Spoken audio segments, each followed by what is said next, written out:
If feminists declare something to be well known, it's more than likely a distortion or outright false. In this video, I present a startling, concrete instance of how feminists deliberately disguise the truth about domestic violence.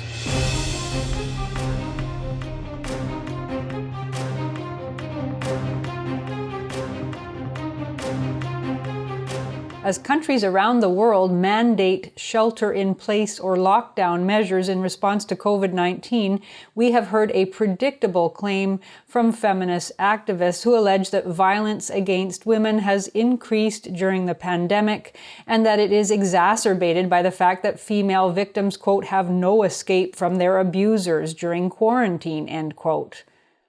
When I say the claim is predictable, I'm not mocking, I am merely repeating feminists' own words. In a Guardian newspaper article titled "Lockdowns Around the World Bring Rise in Domestic Violence," we're told that, quote, the increased threat to women and children was a predictable side effect of the coronavirus lockdowns. It's predictable because, according to feminists, pretty much whatever the circumstances, violence against women always increases. We're told that, quote, increased abuse is a pattern repeated in many emergencies, whether conflict, economic crisis, or during disease outbreaks, end quote. One suspects that even were there an outbreak of temporary paralysis amongst men, we would hear warnings about the threat of violence against women. At present, the claims about COVID-19 are based mainly on reports of calls to domestic violence hotlines, not hard evidence. For the record, I don't doubt that family violence likely does increase during crises, just as most bad things do, such as substance abuse or self-harm. But I do not believe that gender-based measures should be implemented to protect only women and to punish only men. In some countries, according to the Guardian article, men may be evicted from their homes on their spouse's say-so for the duration of the lockdown, an extraordinarily cruel, though not particularly unusual, punishment. To read the Guardian article and many others, one would never know that men are ever victims of violence. An Italian trade union, for example, is quoted as referring to, quote, female victims of gender-based violence. We learn that the leader of the German Green Party is gripped by, quote, fear for the lives of thousands of women trapped with violent partners. While in Greece, officials are said to be, quote, stepping up a campaign to help women deal with problems emerging from the issue of confinement, end quote. Are there no men trapped with violent partners? Well, even the most ruthless of feminists will admit, if pressed, that women at least occasionally abuse men, but will say that it doesn't compare with male violence against women. In fact, American professor of sociology Murray Strauss has demonstrated conclusively that women initiate and carry out physical assaults on their partners at least as often as men do, and that although women's violence doesn't so often cause the most severe types of injuries, women do cause substantial physical harm to men, including death. A report cited last year in the New York Times showed that in the United States in 2017, men made up 32% of intimate partner homicides. In addition, reports of men's experiences of domestic violence in the United States, in Norway, Finland, the United Kingdom, Spain, Canada, and India, to name only a few, are widely available on the internet. And in 2019, the U.S. National Intimate Partner and Sexual Violence Survey found that 36% of men, as compared to 33% of women, had experienced intimate partner violence in their lifetimes. So it's impossible for anyone to deny on the basis of the evidence that men too are at serious risk of domestic violence. But feminists do deny it, and they have been successfully pushing their denial for so many decades that the vast majority of people would be shocked to learn the truth. Feminists do two things to avoid having the truth get out. First, they outright misrepresent the findings of studies and surveys. And second, they invent special terminology to assert that violence against men, whether by men or women, is categorically different, less severe, than men's violence against women. Let's start by looking at how feminists misrepresent the findings of domestic violence studies. One particular study has been repeatedly mentioned by feminists over the last decade to emphasize the relationship between crisis situations and violence against women. This study was called Intimate Partner Violence and Hurricane Katrina: Predictors and Associated Mental Health Outcomes. Originally published in 2010 in a journal called Violence and Victims, the study was based on data from a relatively large population-based survey of 445 married or cohabiting persons living in the 23 southernmost counties of Mississippi at the time of Hurricane Katrina in 2005. The survey was done 2 years after the hurricane, and it asked participants about their experiences of intimate partner violence both before and after Katrina. The study found a 98% increase in violence against women in the aftermath of the hurricane, and this sensational number has become a favorite go-to statistic for feminist advocates. The 98% increase in violence against women was mentioned repeatedly, for example, during the recent Australian bushfire crisis, as proof that women's vulnerability skyrockets during crises, and that when women's organizations ask their governments for money during any crisis, they better get it. But what the Hurricane Katrina study actually found is almost never accurately reported, and moreover, the truth is not even prominently emphasized by the study authors themselves. Here's what the abstract of the study says in part. Quote, "Reports of physical victimization increased from 4.2% to 8.3% for women, but were unchanged for men," end quote. So that's where the 98% increase comes from. It seems straightforward, and I assume that at least some researchers don't even read past the abstract, delighted to find clear data to justify the feminist narrative. However, when one reads into the Hurricane Katrina study, one discovers that this 98% increase in violence against women isn't quite what it seems.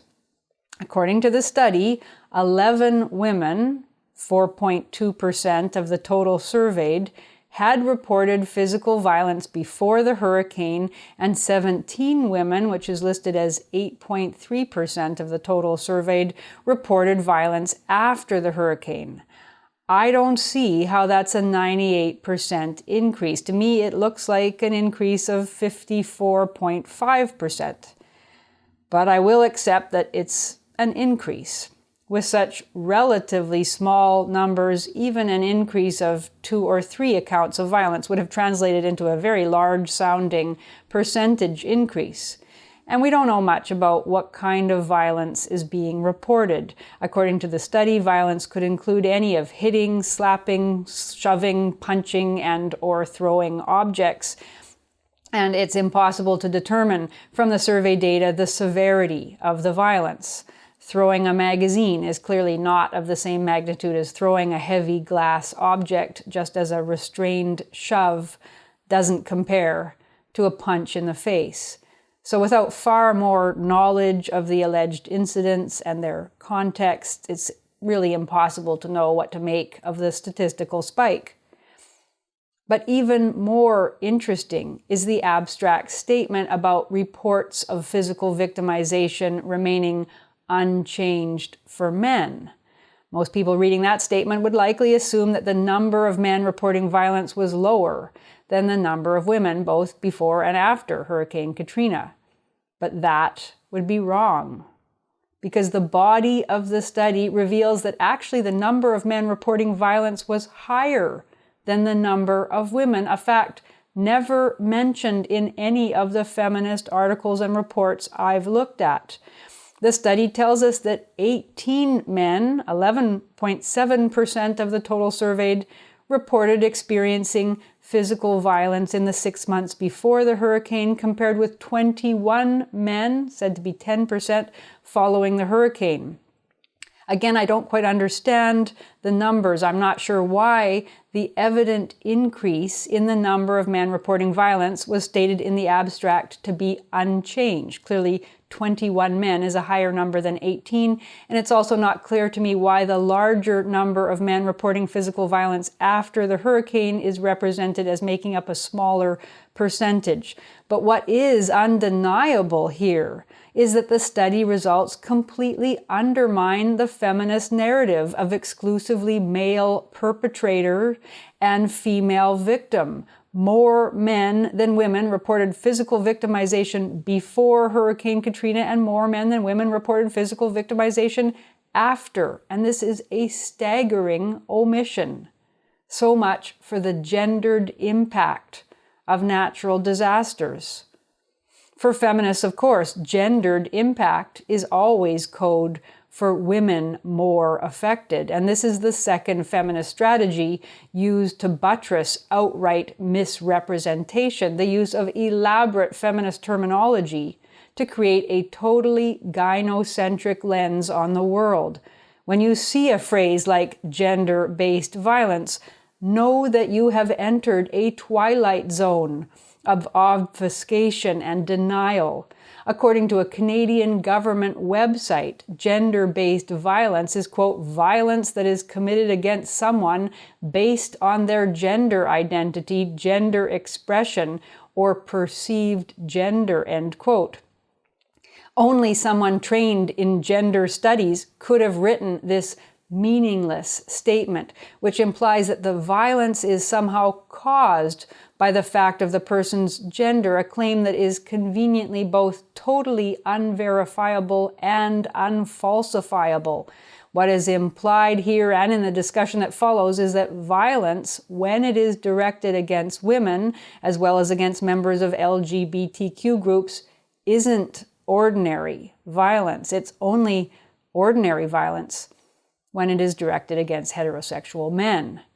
According to feminist reasoning, women and these certain others are particularly vulnerable to violence because they are culturally denigrated, objectified, othered, or believed to need to be controlled. So similar to the phrase rape culture, the phrase gender-based violence seems to indicate that violence against women should concern us more than violence against men because it is culturally condoned or even approved. The fact that it is singled out for special attention on a government website would seem to imply the opposite, that far from being condoned, it is particularly hated. But this form of reasoning doesn't seem to strike the feminist mind. And at the same time as claiming that violence against women is especially horrible because it is based on gender, while violence against heterosexual men is supposedly neutral and non-discriminatory, perhaps even necessary. Feminist advocates also assert that women are more severely affected by violence than men, both physically and psychologically. For example, in a 2013 study of violence against women in the aftermath of the Black Saturday bushfires in Australia, university researcher Deborah Parkinson clarified the feminist point of view, explaining that, quote, domestic violence is men's violence against women, where women's violence does not equate to men's in terms of frequency, severity, consequences, and the victim's sense of safety and well-being, end quote. This is a jaw-dropping piece of special pleading, and two types of claims prop up its sickening double standards. First, that men's violence against women is an entirely different order of violence than violence against men, much more severe, apparently. And second, that women are also more affected by men's violence psychologically and emotionally. Well, the first claim is flat out contradicted by empirical studies. The National Coalition Against Domestic Violence, for example, has published a fact sheet stating that 1 in 7 men, quote, have been victims of severe physical violence, e.g. beating, burning, strangling by an intimate partner, end quote. We don't know if all that violence was committed by a female intimate partner, of course, but we can safely conclude that the vast majority of it was. It is nonsense to suggest that a woman's burning or strangling of her partner doesn't count as severe. The second claim that men are less hurt psychologically or emotionally by the violence they experience is morally incoherent to the point of absurdity. How could such a claim ever be proved? It may well be the case that men don't express their response to violence in the same ways that women do, or that they experience the violence differently, perhaps ignoring and denying it. But to conclude, therefore, that men's well-being isn't affected by severe violence, it's simply immoral.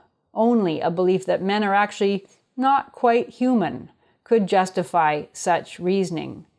But that's what feminists seem to believe, and that's certainly what they get away with.